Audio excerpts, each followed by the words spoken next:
Our next speaker, it's so appropriate that he speak this evening, a few weeks after Martin Luther King's birthday, and this is the year of the 60th anniversary of the famous, we all know the quotation, "I Have a Dream" speech from Martin Luther King.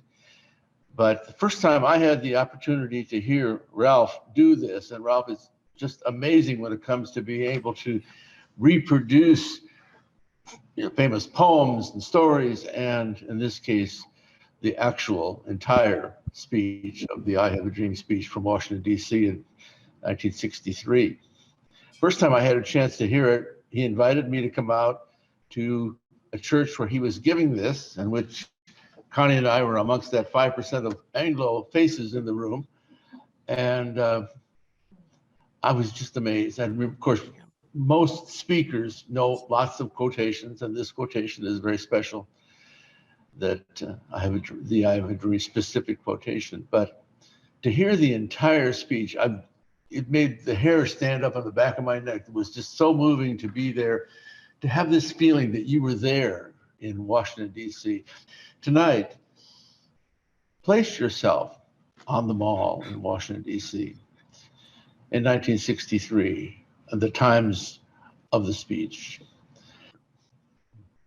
So now we call on our next speaker from 797, a person I have known for at least 15 years. And the story that I will say is that we sent him out to a Kiwanis club to give this speech. That happened in those 50 speakers that I have sent out. Got a 3-minute standing ovation by the Kiwanians. Our next speaker with the "I Have a Dream" speech, the Reverend Ralph Rivers. Thank you.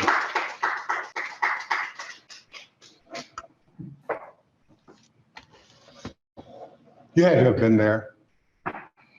I felt that I was right there listening to this speech in 1963 when I was in front of my television. It was a black and white television. And as I give this speech nowadays, I'm reminded that many of the people I'm speaking to weren't even born at the time of this speech. I really think that it's one of the greatest speeches ever recorded or uttered in American history. And it's appropriate to give it on this first day of Negro History Month. Now, it's popular now to call it Black History Month. Seems like we can't get it together about who we are. I've been called everything except a child of God. But today, I remember that moment, and I'm going to try to do my best to echo the words of this great man. He stood on the steps of the Lincoln Memorial, and he said these words: 50 years ago, a great American in whose symbolic shadow we stand today signed the Emancipation Proclamation. This momentous decree came as a great beacon light of hope to millions of Negro slaves whose lives had been seared in the flames of withering injustice. It came as a joyous daybreak to end their long night of captivity. But 100 years later, the Negro is still not free. 100 years later, the life of the Negro is still crippled by the chains of discrimination and the manacles of segregation. 100 years later, the Negro lives on a lonely island of poverty in the midst of a vast ocean of material prosperity. 100 years later, the Negro is still languishing in the corners of American society and finds himself in exile in his own land. So we have come here today to dramatize a shameful condition. In a sense, we have come to our nation's capital to cash a check. When the architects of our republic wrote the magnificent words of the Constitution and the Declaration of Independence, they were signing a promissory note to which every American was to fall heir. This note was a promise that all men, yes, black men as well as white men, would be guaranteed the inalienable rights of life, liberty, and the pursuit of happiness. It is obvious today that America has defaulted on that promissory note insofar as citizens of color are concerned. Instead of honoring this sacred obligation, America has given the Negro people a bad check, a check which has come back marked insufficient funds. But we refuse to believe that the Bank of Justice is bankrupt. We refuse to believe that there are insufficient funds in the great vaults of opportunity of this nation. So we have come here today to cash this check, a check that will give us upon demand the riches of freedom and the security of justice. We have also come to this hallowed spot to remind America of the fierce urgency of now. This is no time to engage in the luxury of cooling off or to take the tranquilizing drug of gradualism. Now is the time to make real the promise of democracy. Now is the time to rise from the dark and desolate valley of segregation to the sunlit path of racial justice. Now is the time to lift our nation from the quicksands of racial injustice to the solid rock of brotherhood. Now is the time to make justice a reality for all of God's children. It would be fatal for the nation to overlook the urgency of this moment.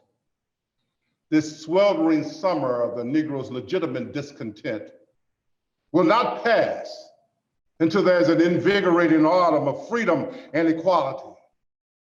1963 is not an end, but a beginning. Those who hoped that the Negro needed to blow off steam and will now be content will have a rude awakening if the nation returns to business as usual. There will be neither rest nor tranquility until the Negro is granted his citizenship rights. The whirlwinds of revolt will continue to shake the foundations of our nation until the bright day of justice emerges. But there is something I wish to say to my people who stand on the warm threshold which leads into the palace of justice. In the process of gaining our rightful place, we must not be guilty of wrongful deeds.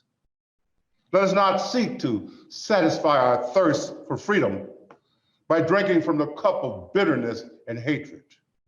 We must forever conduct our struggle on a high plane of dignity and discipline.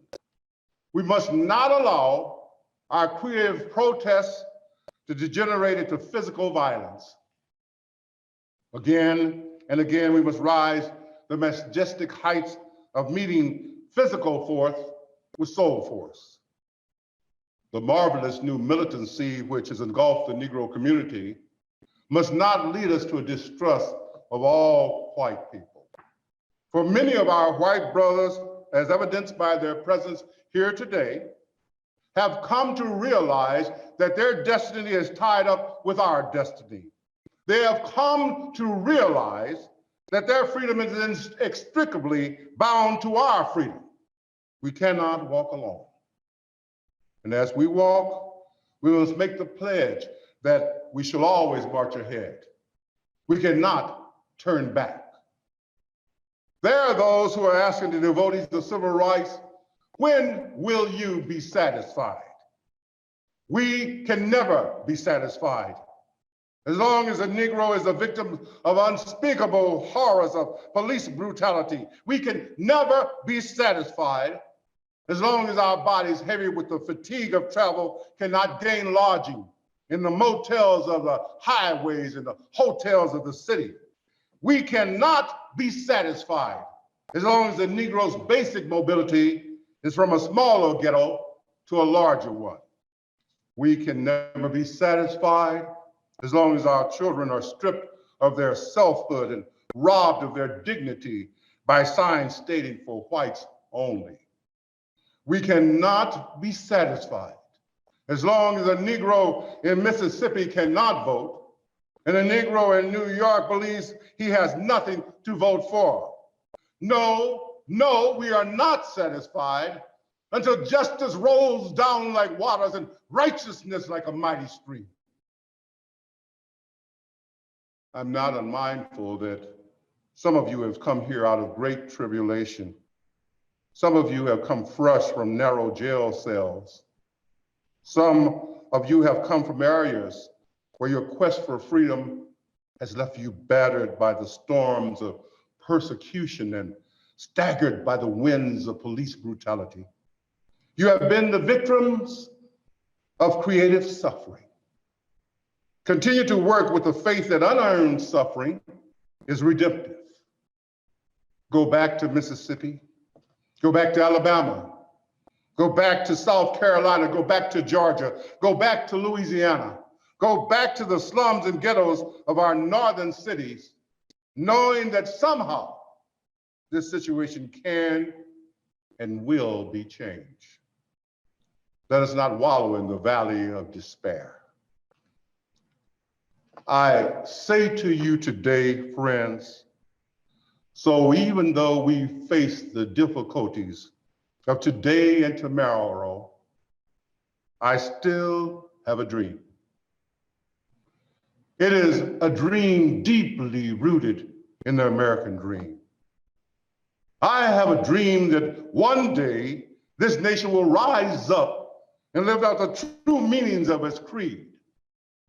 We hold these truths to be self-evident, that all men are created equal.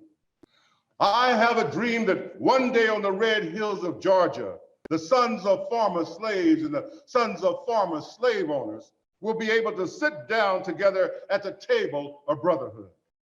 I have a dream that one day, even the state of Mississippi, a state sweltering with the heat of injustice, sweltering with the heat of oppression, will be transformed into an oasis of freedom and justice. I have a dream that my 4 little children will one day live in a nation where they will not be judged by the color of their skin, but by the content of their character. I have a dream today. I have a dream that one day down in Alabama, with this vicious racist, with this governor having his lips dripping with the words of interposition and nullification. One day right there in Alabama, little black boys and little white black girls will be able to join hands with little white boys and white girls as sisters and brothers. I have a dream today. I have a dream that one day every valley shall be exalted and every hill and mountain shall be made low. The rough places will be made plain, and the crooked places will be made straight, and the glory of the Lord will be revealed, and all flesh shall see it together. This is our hope. This is the faith that I go back to the South with. With this faith, we will be able to hew out of the mountain of despair a stone of hope. With this faith, we'll be able to transform the jangling discords of our society into a beautiful symphony of brotherhood. With this faith, we'll be able to work together, to pray together, to struggle together, to go to jail together, to stand up for freedom together, knowing that one day we will be free. This will be the day when all of God's children will be able to sing with a new meaning. My country, 'tis of thee, sweet land of liberty. Of thee I sing, land where my fathers died, land of the pilgrim's pride. From every mountainside, let freedom ring. And if America is to be a great nation, this must become true. So let freedom ring from the prodigious hilltops of New Hampshire. Let freedom ring from the mighty mountains of New York. Let freedom ring from the heightening Alleghanies of Pennsylvania. Let freedom ring from the snow-capped Rockies of Colorado. Let freedom ring from the curvaceous slopes of California. But not only that, Let freedom ring from Stone Mountain of Georgia. Let freedom ring from Lookout Mountain of Tennessee. Let freedom ring from every hill and molehill of Mississippi, from every mountainside. Let freedom ring. And when this happens, when we let freedom ring from every village and every hamlet, from every state and every city, we'll be able to speed up the day when all of God's children, black men and white men, Jews and Gentiles, Protestant and Catholics, will be able to join hands and sing in the words of that old Negro spiritual, free at last, free at last. Thank God Almighty, we're free at last.